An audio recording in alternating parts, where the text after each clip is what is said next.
एक बार फिर सोनम वांगचुक देश भर में चर्चा का विषय हैं। इस बार उनका आंदोलन अकाउंटेबिलिटी और इंस्टीट्यूशनल रिस्पांसिबिलिटी की मांग को लेकर है, लेकिन ये पहली बार नहीं है जब उन्होंने अपनी आवाज बुलंद करने के लिए पीसफुल प्रोटेस्ट और हंगर स्ट्राइक का रास्ता चुना हो। इससे पहले लद्दाख के लोगों के कॉन्स्टिट्यूशनल सेफगार्ड्स, 6th शेड्यूल और एनवायरमेंटल सिक्योरिटी की मांग को लेकर उन्होंने एक ऐतिहासिक जन आंदोलन का नेतृत्व किया था। उस आंदोलन की सच्चाई को जमीनी स्तर पर समझने के लिए 2024 में हमारी टीम लद्दाख पहुंची। इस डॉक्यूमेंट्री में भारत के जाने माने न्यूज एंकर और डिजिटल कंटेंट क्रिएटर सार्थक गोस्वामी, देश के प्रसिद्ध यूपीएससी एजुकेटर मधुकर कोटवे और स्वयं सोनम वांगचुक उस आंदोलन के विभिन्न पहलुओं को सामने रखते हैं। साथ ही लद्दाख के स्थानीय नागरिकों, सामाजिक कार्यकर्ताओं और समुदाय के प्रतिनिधियों की आवाज भी इस यात्रा का महत्वपूर्ण हिस्सा है। आज जब सोनम वांगचुक एक बार फिर लोकतांत्रिक विरोध के केंद्र में हैं, आइए लौटते हैं उस आंदोलन की ओर जिसने पूरे देश को लद्दाख की संवैधानिक, पर्यावरणीय और रणनीतिक चुनौतियों से रूबरू कराया था। प्रोटेस्ट साइट है जहाँ पर एक टाइम पर सारे लोग बैठ के यहाँ पर प्रोटेस्ट किया करते थे।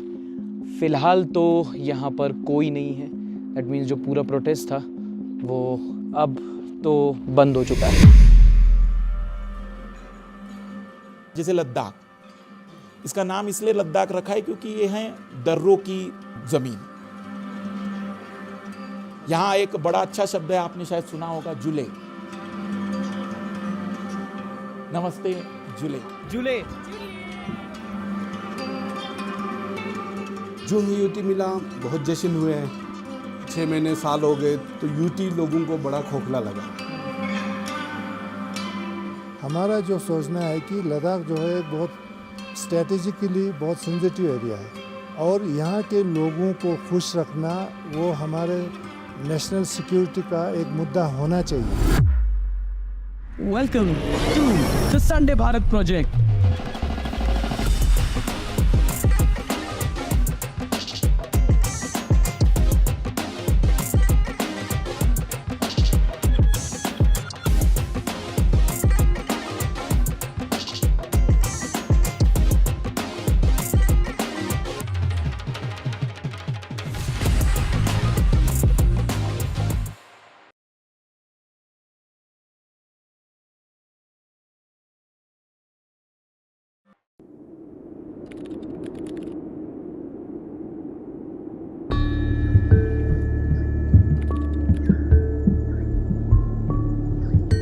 -17 degrees temperature.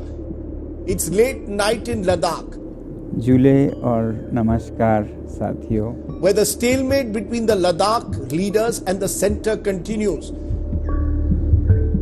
At the center of it is a man called Sonam Wangchuk, an innovator and climate activist. Here's what they want: constitutional safeguards for Ladakh and protection of Ladakh from industrialization. Sonam Wangchuck के समर्थन में भारी संख्या में लोग भी उपवास कर रहे हैं। सोनम वांगचुक अपनी भूख हड़ताल के दौरान रोजाना सोशल मीडिया पर अपडेट्स भी दे रहे हैं। 5वां दिन है, 6वां, 7वें, 8वां दिन, 9वें दिन, 11, 12, 13, 14वें, 21st day of climate fast।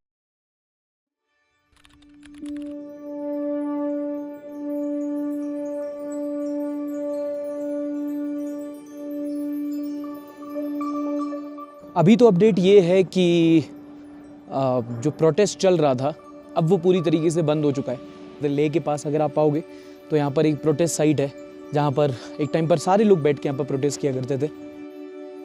फिलहाल तो यहाँ पर कोई नहीं है।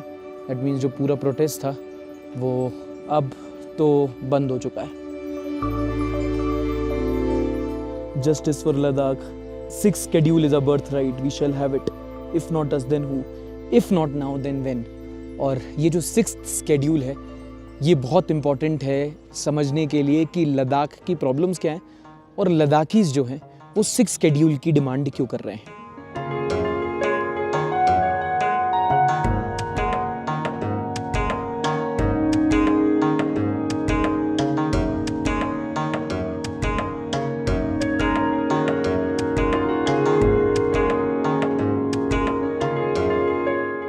सर जैसे पिछला भी कुछ टाइम पहले सोनम वांगचुक जी का प्रोटेस्ट बहुत वो हुआ था, अब चल रहा है, बंद हो गया? अभी तो बंद है, अभी क्योंकि इलेक्शन हुआ ना उस टाइम कुछ दिन के लिए रोक दिया उसका। हाँ। अभी नया सरकार बनेगा तब शुरू होगा। और आप शामिल हुए थे उसमें?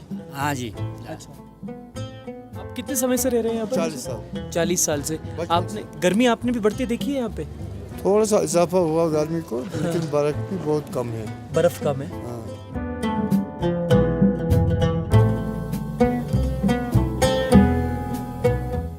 आगे अभी बताइए कुछ लद्दाख में हम क्या, आप जैसे रात को खाएंगे, कुछ डिश सजेस्ट कीजिए क्या खाएं। क्या खाएगा यार, लद्दाख में क्या मिलेगा, थुप्पा मोमो वही मिलता है। तुप्पा ना, तुप्पा मोमो ना, तो बस वो भी खाएंगे हम, बढ़िया मिलता है। कहाँ मिलेगा? पापा मिलता है, पापा बोलता है वो पापा? घर में मिलेगा। अच्छा, अरे हमारे साथ सलीम भाई घूम रहे हैं, लोकल है। सलीम भाई पापा खिलाइएगा।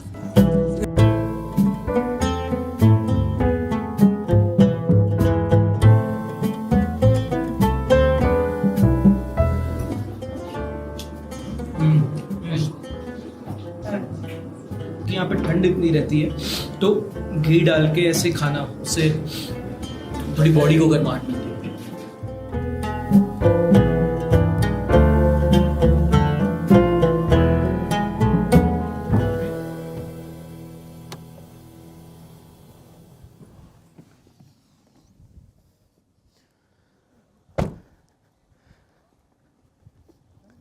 और सार्थक भाई यहाँ बढ़िया सर, अच्छा चल रहा है। कैसा जा रहा है आपका लद्दाख ट्रिप? बहुत मज़े में रहा। हमारा भी बाइकर का ग्रुप गया है, हाँ।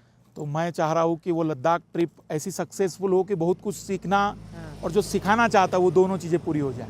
टी शर्ट कूल लग रही है आपकी, हैं? अनअकैडमी का लोगो वगैरह फुल ब्रांडिंग के साथ। नहीं, अनअकैडमी के साथ, और मैं चाहता हूँ जहाँ भी मुझे मौका मिले वहाँ मैं स्टूडेंट्स के लिए वीडियो बना सकूँ।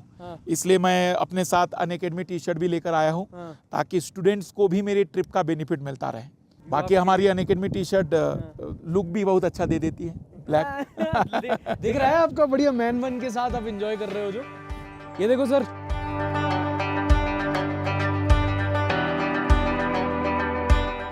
ये संगम है। हाँ, यहाँ एक तो इंडस रिवर आ रही है, ये वाली इंडस है।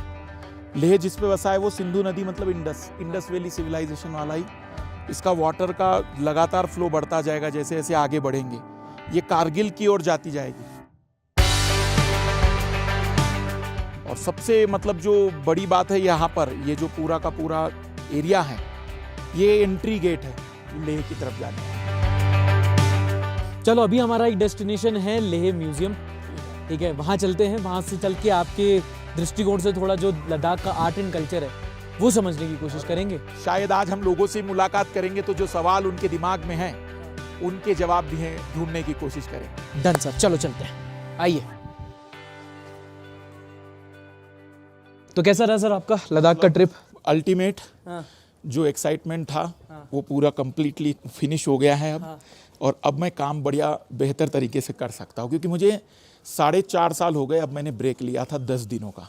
4.5 साल बाद 10 दिनों का ब्रेक, वो भी सोलो ट्रिप टू लद्दाख। ये देखो, मतलब अनअकैडमी में अच्छे ही मतलब एडवेंचरस लोग हैं। तो this could not be a better place for to talk about and discuss Ladakh. अभी हम लोग ने लद्दाख म्यूजियम में सर के साथ यहाँ पर सलीम भाई ने हम लोगों की बहुत हेल्प की। हाँ, सलीम भाई यहाँ के लोकल है। सलीम भाई काफ़ी टाइम से मैसेज कर रहे थे कि आप जब भी लद्दाख आओ बताएं, तो हमें पता था। सलीम भाई इज अ बॉक्सर भाई थे। क्या बात है। हाँ हाँ, ही इज अ बॉक्सिंग। इस जगह पे बॉक्सिंग करने वाला मतलब वो। हाँ, मैं वही पूछा कि सर्दियों में करते हो रोक देते हो? कह रहे करते हैं। हमने कहा अरे भाई। This was inaugurated bye Mehbooba Mufti. ओहो,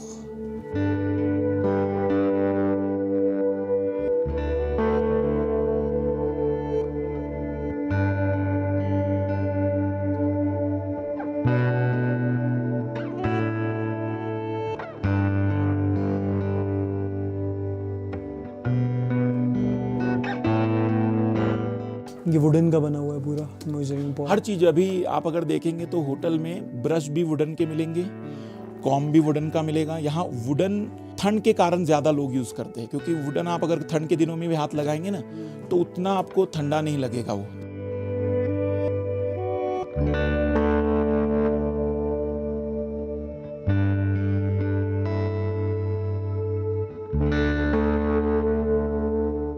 तो सर थोड़ा सा यहाँ का हिस्ट्री क्या है, मतलब अभी तक तो मैं जितना यहाँ के हिस्ट्री में जान पाया, तो सबसे पहले अगर हम बात करेंगे एंशिएंट हिस्ट्री में, तो कुषाण आते हैं जो कि अरब होते हुए आते हैं, एंटर करते हैं।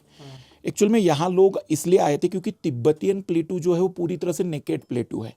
तो वहाँ कोई भी मतलब ग्रीनरी नहीं थी, तो लोग तलाश कर रहे थे कि कहीं तो ऐसी जगह हो जहाँ पर हम कुछ ग्रो कर सके, कल्टीवेट कर सके। और लद्दाख में जब वो नीचे उतरे तो धीमे धीमे उन्हें कुछ ऐसी जगह मिली जहाँ प्लांट दिखने लगे, और तब जाकर सेटलमेंट स्टार्ट हुआ। मतलब हम कह सकते हैं कि तिब्बतियन क्षेत्र से बौद्ध धर्म का एंट्री हुआ और ये जो कश्मीर वैली साइड से हैं मुस्लिम रिलीजन की एंट्री होती है। आपको सड़क पे, गांव में, हर जगह पर एक मट तो मिल ही जाएगा। बड़ी पहचान है लद्दाख की।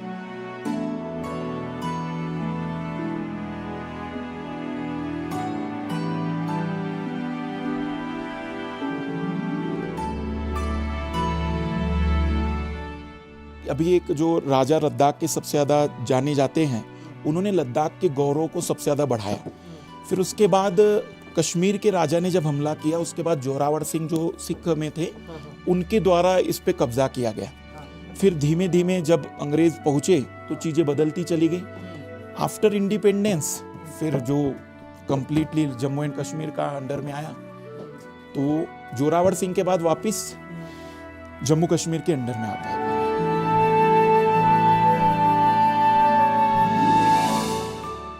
मतलब हिस्ट्री देखी जाए तो लद्दाख की जियोग्राफी जितनी उबड़ खाबड़ है, लद्दाख की हिस्ट्री भी उतनी ही ऊपर चढ़ाव और नीचे गिराव वाली है। हर जगह पे जियोग्राफी बहुत असर डालेगी। बड़ी बात है कि लद्दाख जैसी जगह पर पहाड़ी एरिया में युद्ध करना, कि आप जहां पर चल नहीं सकते, सांस लेना मुश्किल है, वहां आप तलवारबाजी से लड़ रहे हैं। आज मॉडर्न इक्विपमेंट से आप कारगिल कर रहे हैं, बहुत बड़ी बात है। आपके लद्दाख के बच्चे आते हैं आपके यहाँ? पढ़ाए अपने लद्दाख के बच्चे? ऑनलाइन में मैंने अभी जब भेजा था तो लगभग 8-10 स्टूडेंट कहे कि सर हम लेह में हैं। मैं क्या देख लेते, अगर मिल जाएंगे तो बहुत बढ़िया। मिले आपको फिर? नहीं, अभी 2 ही मिले मुझे, एक मनाली में मिला और एक नुब्रा वैली में मिला बच्चा। हाँ। रियलिटी में अनअकैडमी ने पूरी एजुकेशन इंडस्ट्री को ये बताने की कोशिश की कि अगर you have guts and dedication तो आप यूट्यूब पर आ जाइए, आपको जितना स्टूडेंट्स को समझाना है पूरा फुल मौका मिलता है। मतलब अनअकैडमी का जो मुझे सबसे बेस्ट लगता पार्ट है वो यही है कि वो स्टूडेंट्स को एजुकेशन डेमोक्रेटाइजेशन, जिसको रियलिटी में हम कहेंगे, वो यही है अनअकैडमी।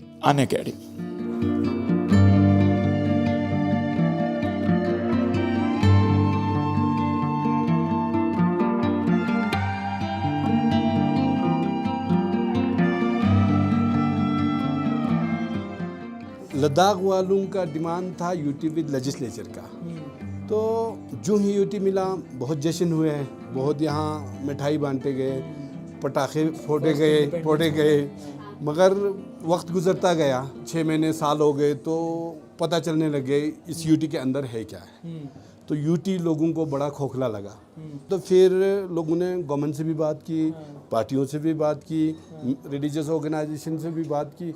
बात करते मतलब क्या क्या कमियां है और क्या होना चाहिए, तो वो लोगों को समझ में आते आते जो है फिर लोगों ने लेह में एक एपेक्स बॉडी और करगिल में करगिल डेमोक्रेटिक अलायंस करके एक वहाँ केडीए करके उन्होंने, मतलब ये जो बना हुआ है ये सिर्फ इन मुद्दों के लिए बना है, लद्दाख की सेफ गार्ड के लिए बना है। केडीए और एपेक्स बॉडी बाद में का आंचुक आ गए इसमें।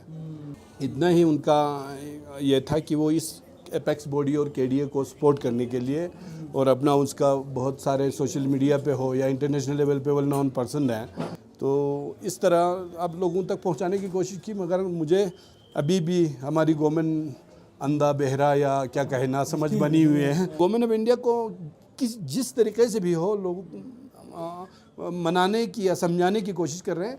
अभी फिलहाल के लिए अमित शाह जी समझ ही नहीं रहे, बस वही लोगों का रोना है। सर एक चीज़ और यहाँ पे बताया जाता है कि चाइना अग्रेस कर रहा है, जैसे अपने कौन सा काराकोरम रोड बना रहा है चाइना, तो इसमें कितना सच्चाई है? अब वो शायद आपको आंचुक साहब अच्छे से बता सकते हैं। मैं ज़्यादातर मैं उस एरिया में पहुंचता भी नहीं। उनको आंचुक बोलते हैं, वांगचुक नहीं बोलते। वांगचुक भी कहते हैं, हम लोग आंचुक ही कहते हैं, आंचुक सब कहते हैं। तो वो ज़्यादातर आपको इस विषय पे बता सकते हैं। और हमारे जो सीनियर लीडर है, आपको LBA का भी प्रेसिडेंट भी है, सिरिंग साहब, आप उनसे ज़रूर मिलिएगा। क्या उनका पूरा नाम क्या है? सिरिंग दोरजे लाकरुक, जो अभी LBA का प्रेसिडेंट है वो।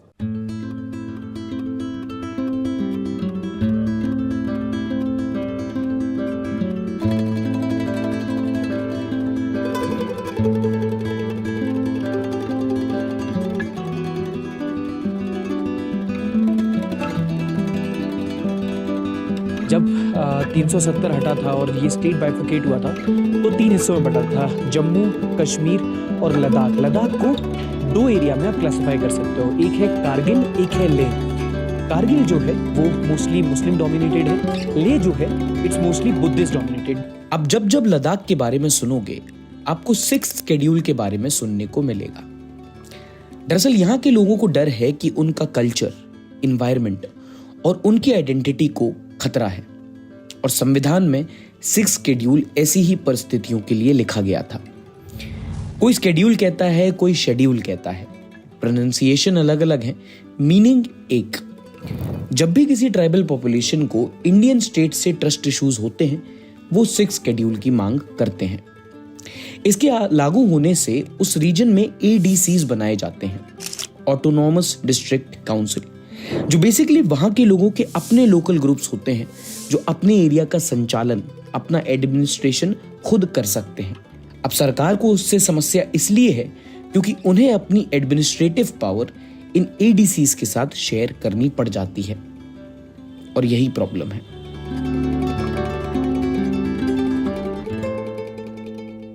सिक्स शेड्यूल जो है हम सेफ गार्ड के लिए मांग रहे हैं, है ना, क्योंकि 6th शेड्यूल जो है वो ज़्यादातर ट्राइबल लोगों के सेफ गार्ड के लिए कॉन्स्टिट्यूशन में शुरू से बना था।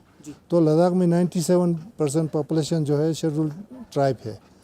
तो शेड्यूल ट्राइब लोगों के सेफ गार्ड के लिए, सेफ गार्ड जैसे नौकरी का सेफ गार्ड, उसमें इंक्लूडिंग एनवायरनमेंट आता है, नेचुरली आता है। यहाँ पर मास टूरिज़्म हो रहा है अभी, उसको कैसे रेगुलेट करें, क्योंकि लद्दाख जो है बहुत वास्ट है। तो इसको आप डिस्बर्स करें, हर एक एरिया में इंफ्रास्ट्रक्चर बनाए तो टूरिस्ट बांट के जाएगा, है ना, तो एक जगह बोझ नहीं पड़ेगा। तो अभी हमारा ये है कि लेह में आपने देखा, लेह हमारे एक तो लैंड बिल्कुल लिमिटेड है, इसके ऊपर ऑलरेडी इतने होटल बने हैं और इतना पानी, सारा अंडरग्राउंड पानी लिफ्ट कर रहा है, वो अनलिमिटेड है नहीं, पानी का लेवल अभी नीचे जा रहा है लेह में। तो ये सारी चीज़ें हम रेगुलेट कर सकते हैं अगर ये हमारे पास हो। अभी क्या है कि लेह और करगिल दोनों में ऑटोनोमस काउंसिल्स हैं, मगर ऑटोनोमस काउंसिल के पास लॉ मेकिंग पावर है नहीं। जितना यूटी लद्दाख को जितना फ़ंड मिलता है उसका सिर्फ 10% उनको मिलता है। तो फंड के ऊपर अगर हमारा से नहीं हो फिर हम अपने मर्ज़ी से कुछ कर नहीं सकते हैं। और ब्यूरोक्रेट यहाँ 2 साल के लिए आता है, मैक्सिमम 2 साल में वो लद्दाख को समझने में लग जाता है उनको। डिसेंट्रलाइजेशन, पावर को आप जाने दीजिए नीचे, क्योंकि यहाँ के लोग एक्चुअली जानते हैं कि उनकी नीड क्या है।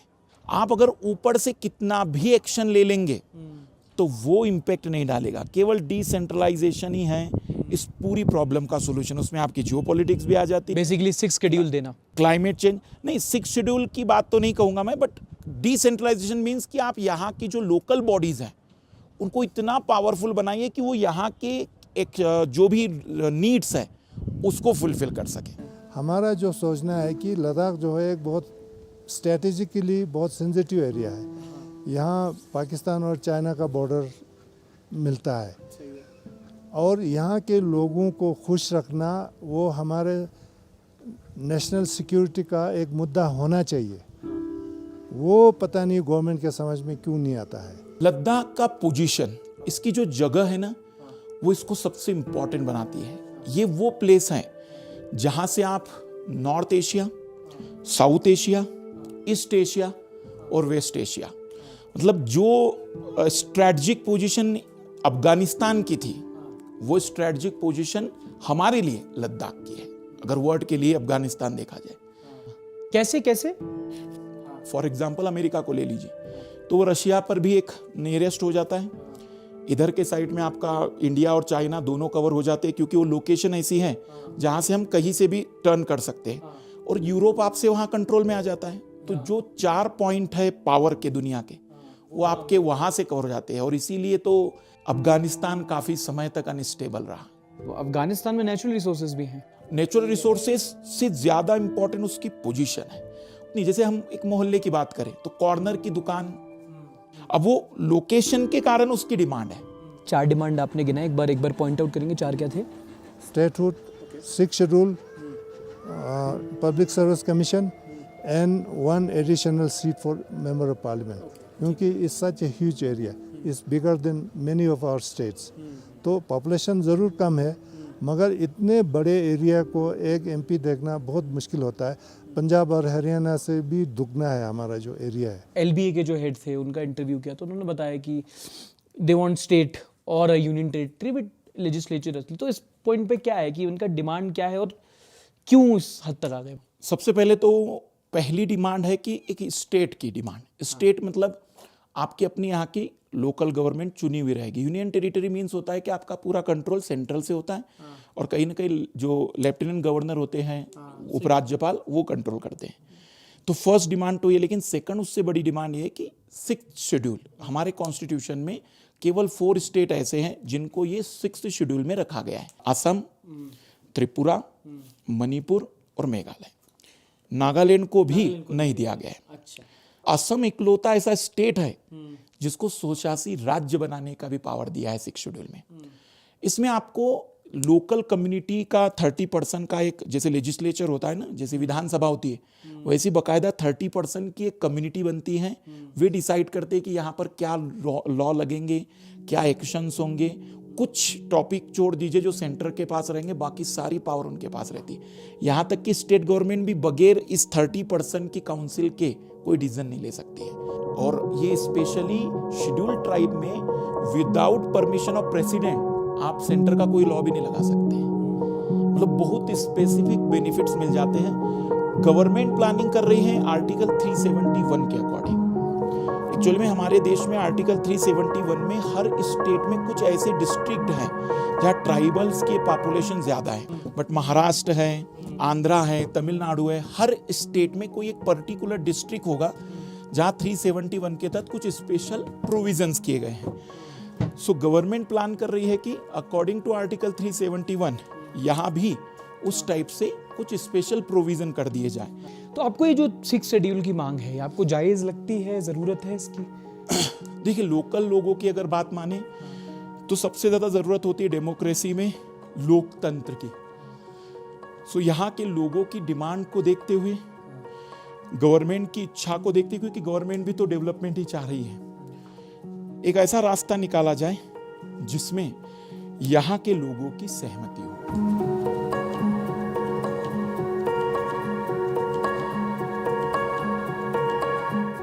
ये तो खूबसूरत है। यहाँ हर चीज इतनी मतलब आपको अद्भुत लगेगी, ऐसा लगेगा कि देखते ही रहे अपन इस चीजों को।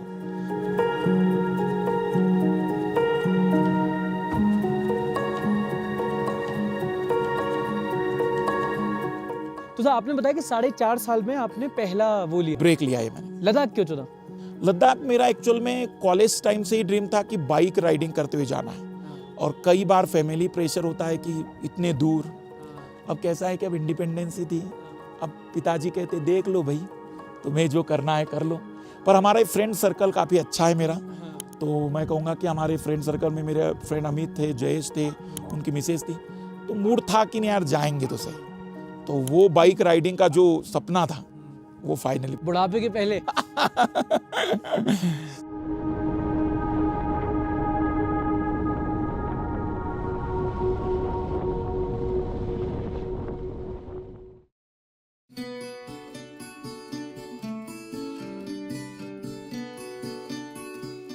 Welcome to SECMOL. Where you are is an experiment in education. It started quite some time back. In 94 we came here. And students mostly here are those who have failed in the system. If you have failed, and maybe failed more than once, you have a red carpet. Okay?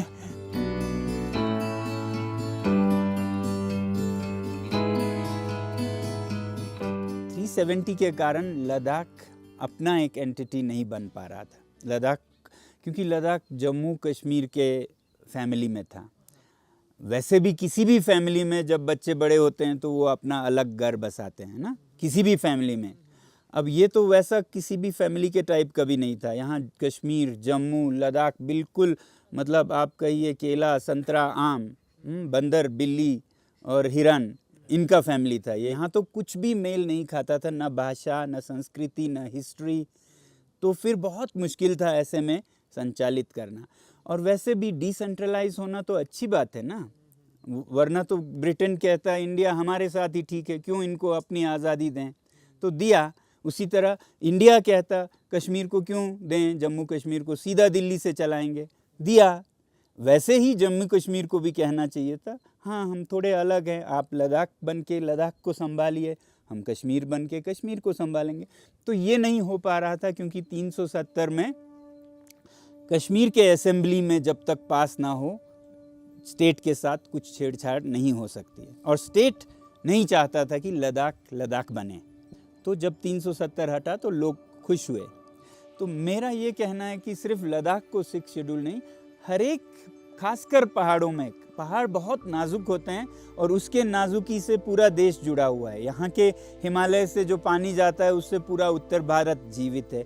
तो उन सबको संरक्षण मिले, वरना हम कहते हैं carbon neutral bye 2070। हाँ, वो कोई खास एम नहीं है। 2070 सबसे मतलब लॉन्गेस्ट है दुनिया में। बाकी देश 2050-40 कर रहे हैं, और अगर हमें विश्व गुरु बनना है तो उनसे बेहतर करना होगा ना। चलिए, जो भी हो वो करें, तो कब होगा? भूटान पहले से हो चुका है कार्बन न्यूट्रल। इसलिए नहीं कि वो बहुत महान है, उन्होंने कुछ करिश्मा कर दिया, इसलिए कि उनके जंगल सुरक्षित है। तो जंगल तब सुरक्षित रहेंगे जब जंगल के लोगों की इज्जत हो, उनके वातावरण की इज्जत हो। जंगल में कौन रहते हैं? इंडिजिनस ट्राइबल्स रहते हैं। तो उनको संरक्षण मिले, वो जंगल को संरक्षित रहे और कार्बन सिक्वेस्ट्रेशन हो, तो इंडिया कार्बन न्यूट्रल 2050 में ही बन जाएगा।